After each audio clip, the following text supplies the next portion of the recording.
Good afternoon. This is the western Four Peaks Wilderness area. That's Four Peaks. I recorded some videos up on top of those mountains back in autumn. But if you notice today, below the clouds, you can see some white stuff on the mountain. That's snow, and that's why I'm not going to go there. But I will go here and talk some anime. Rin, Daughters of Demosthenes. OVAs, anime made to sell directly to the home video market, started in the mid-1980s with the introduction of home VCRs and Laserdisc players. It flourished through the early 90s and was often a source of some interesting videos. These days it's mostly the domain of porn and the occasional sponsored projects such as Freedom. Rin is a set of 6 adult fantasy sci-fi adventure OVAs. They aren't X-rated porn, but certainly they aren't safe for work or the kids. It fills its plot holes with lots of R-rating style blood, nudity, sex, S&M, and torture. The title character, Rin, and her partner, Mimi, run a small detective agency in 1990's Shinjuku. Rin is immortal and has been a young woman for something like 500 years. She drinks way too much vodka, often seems very relaxed or wanton, and favors wearing either very businesslike pantsuits or practically nothing at all. She does just about all the team's field work. Mimi is also immortal, her appearance frozen in time as a young girl. Despite that appearance, she acts as the more mature of the team. She's also the computer geek of the agency, and she doesn't get out as much, perhaps because after 100 years she's really tired of getting carted in bars. When we first see their private investigator office, it looks like every PI's joint since Bogart's office in the Maltese Falcon, with the backward writing on the window covered by the blinds behind Rin's desk, and Mimi acting like a secretary. For all we know, these girls were private investigators in the 1930s, but that's about where the resemblance ends. The source of these ladies' immortality is the supernatural tree Yggdrasil, borrowed from Norse mythology. That tree periodically drifts over the world, visible only to immortals, and spreads a few magical spores about. Those spores make women immortal.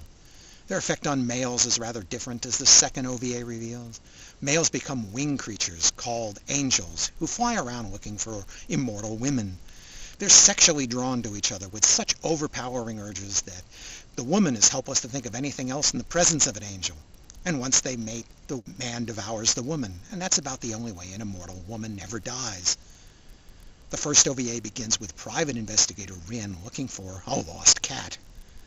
That leads to a series of coincidences that's typical for these stories.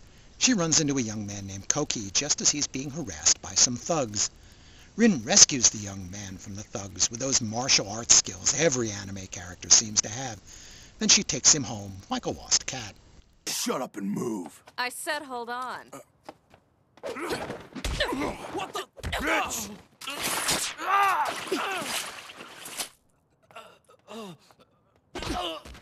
Come on, let's go. Go where? What? You're gonna turn down a beautiful woman? I picked a very tame clip there, by the way. Rin mixes a lot of bloody violence in with its plot. If your star is immortal, you can keep shooting her, cutting her up, and she can come back for more. How long it takes Rin to recover from dying, shot in the head, falling off a skyscraper, or blowing up in an explosion, varies with the plot, depending on whether it's more dramatic for her to plop back to life on the spot or wait until she's in the morgue.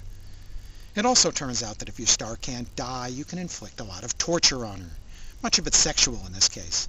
That gets mixed with the occasional consensual sex. There's a lot of screaming and moaning in Rin.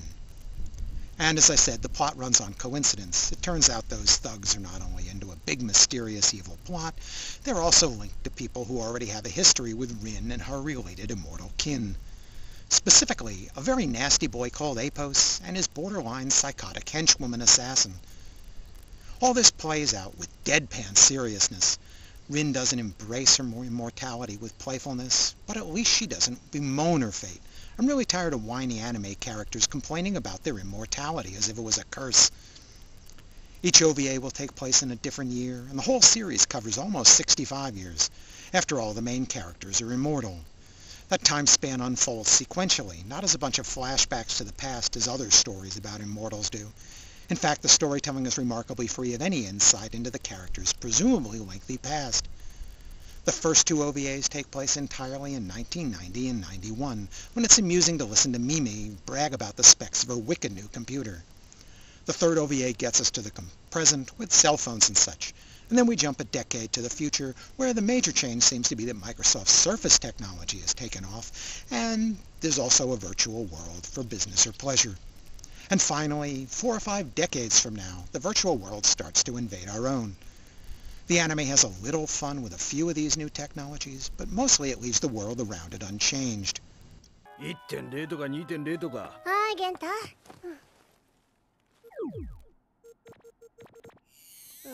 これ？どうやって？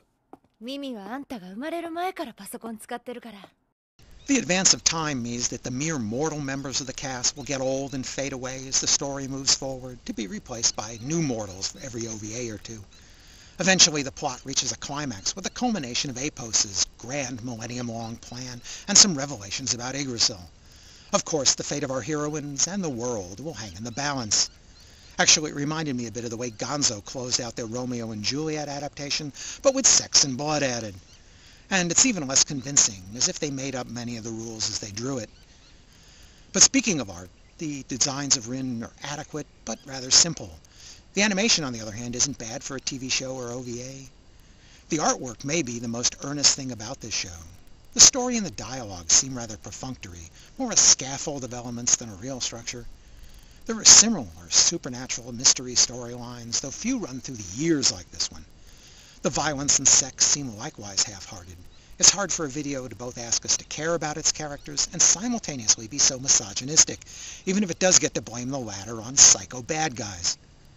Anyway, I give the whole thing 3 stars. This OVA's attempt to sell its admixture of mysticism, sci-fi, and sleaze just didn't seem very entertaining to me. It didn't come off as particularly dramatic, and it didn't develop a lot of tension. It would be nice to see a few really innovative OVAs again, ones that weren't just extras for TV series, but I suppose those will go direct to the web in the future. Funimation has released the entire 6 OVA series of Rin on 2 DVDs, both subtitled and dubbed in English. The dub sounded fine to me. Extras include some promotional vids, including a chat with 4 of the Japanese voice actresses. I was a little surprised the packaging didn't come with a mature audience warning. It would probably sell more that way. Thanks for watching.